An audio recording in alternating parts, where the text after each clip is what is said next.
প্রিয় শিক্ষার্থীবৃন্দ, এ পর্যায়ে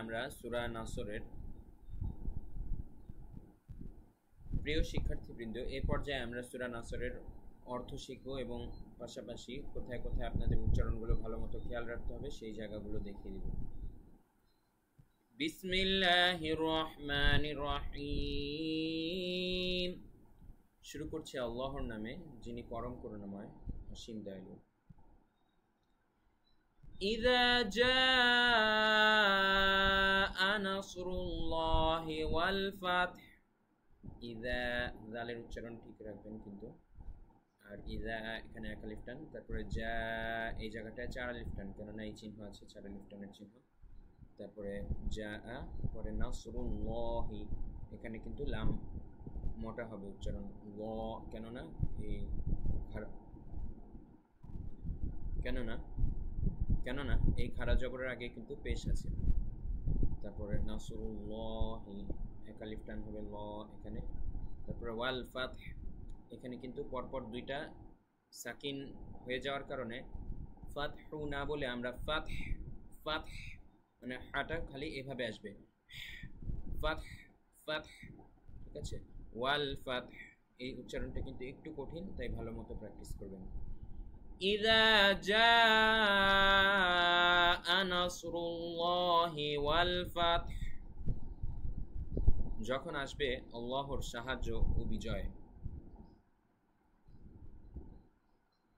وَرَأَيْتَ النَّاسَ يَدْخُلُونَ فِي دِينِ اللَّهِ أَفْوَاجًا। وَرَأَيْتَ, এখানে ওয়াজিব গুণ হবে কেননা নুনের উপরে তাসদিদ আছে। নাসা, না এখানে এক আলিফ টান নাসা। তারপরে ইয়াদখুলুনা, ইয়াদ এখানে কলকলা, খুলু এখানে এক আলিফ টান। তারপরে ফি দি, ফি এখানে এক আলিফ টান, দি এখানে এক আলিফ টান। নিল্লাহি, এখানে কিন্তু লাম চিকন হবে, নিল্লাহি ল এরকম হবে না, নিল্লাহি, কেননা এর আগের অক্ষরে জবর রয়েছে,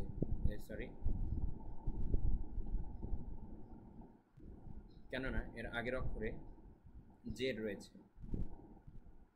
আফওয়াজা, যা এখানে এক আলিফ টান, ঠিক আছে। তারপরে শেষে থামার কারণে এখানে দুই জবরের জায়গায় একটা জবর বাদ চলে যাবে, এক জবর থাকবে আফওয়াজা উচ্চারণের ক্ষেত্রে।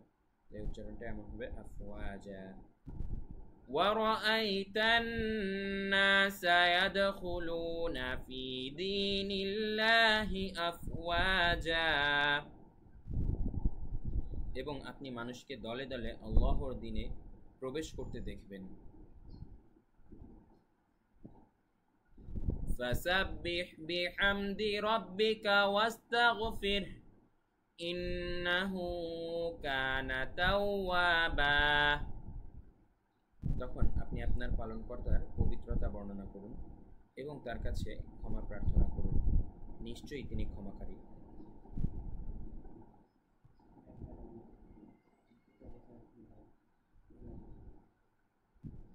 ফাসাব্বিহ, ফাসাব্বিহ এখানে,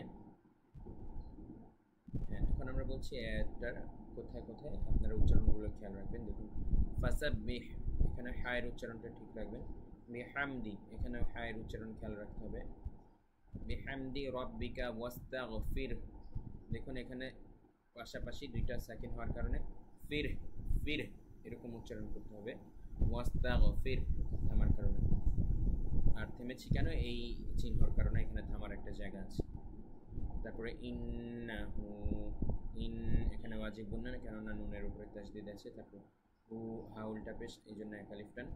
কানা এখানে এক আলিফ টান। তাওয়া, ওয়াতে এক আলিফ টান, আবার বাতে এক আলিফ টান। তাওয়াবা। ফাসাব্বিহ বিহামদি রাব্বিকা ওয়াস্তাগফিরহু ইন্নাহু কানা তাওয়াবা। তখন আপনি আপনার পালনকর্তার পবিত্রতা বর্ণনা করুন এবং তার কাছে ক্ষমা প্রার্থনা করুন, নিশ্চয়ই তিনি ক্ষমাকারী। আশা করি এই সূরার অর্থটা বুঝতে পেরেছেন। আল্লাহ তাআলা আমাদের সবাইকে এই সূরার শিক্ষাগুলো আমাদের জীবনে, আশা করি এই সূরার অর্থটা বুঝতে পেরেছেন। আপনারা ভালো মতো এই সূরার অর্থটা আয়ত্ত করবেন, পাশাপাশি সঠিক উচ্চারণ। আচ্ছা, এখানে শানে নজুলে আমার মনে হয় ভুল হয়েছে চ্যাট জিপিটির সম্ভবত। কেননা এখানে বলা হয়েছে যে এই সূরা নাকি বিজয়ের পরে নাজিল হয়েছে, আমি যেটা বললাম। কিন্তু এই সূরার মধ্যে তো বলা হচ্ছে যে বিজয় আসবে, এবং যখন বিজয় মানে বিজয়টাও খুব শীঘ্রই আসবে, তো আর বিজয় যখন আসবে তারপরে আপনি আল্লাহর প্রশংসা বর্ণনা করবেন।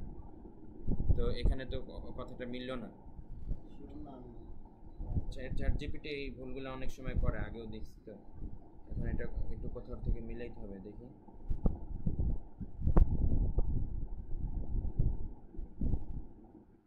এটা কোন সূরা? সূরা নাসর।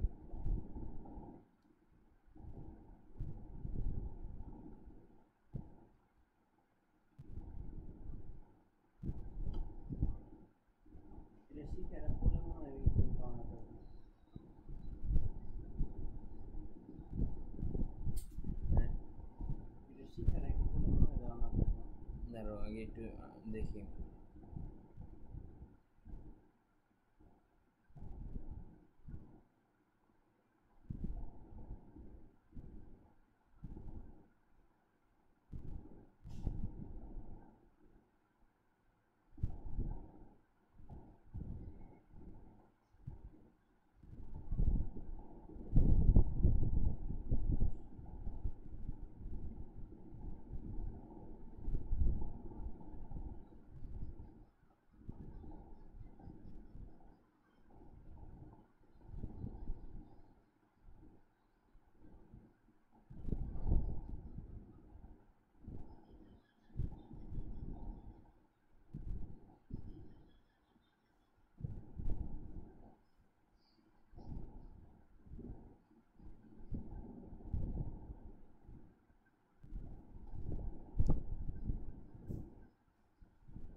ওয়ালাইকুম আসসালাম ওয়া রাহমাতুল্লাহ।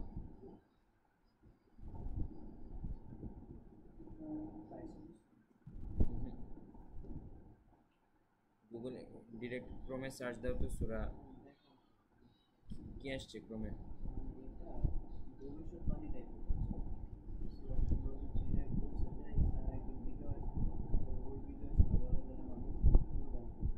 চ্যাট জিপিটি তো বলা হলো যে বিজয় আসার পরে নাজিল হয়েছে।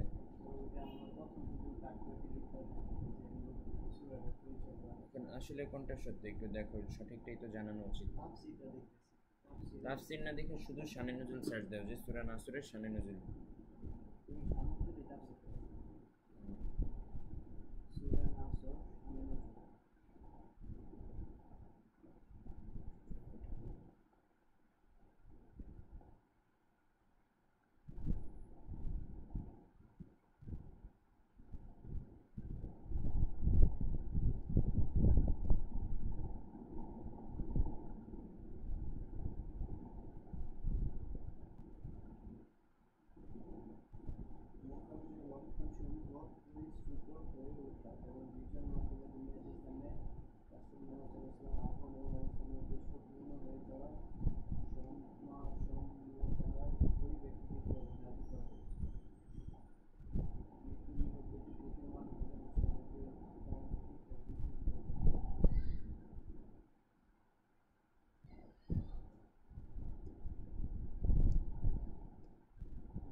মানে ঠিক আছে, শানে নজুল চ্যাট জিপিটিটা।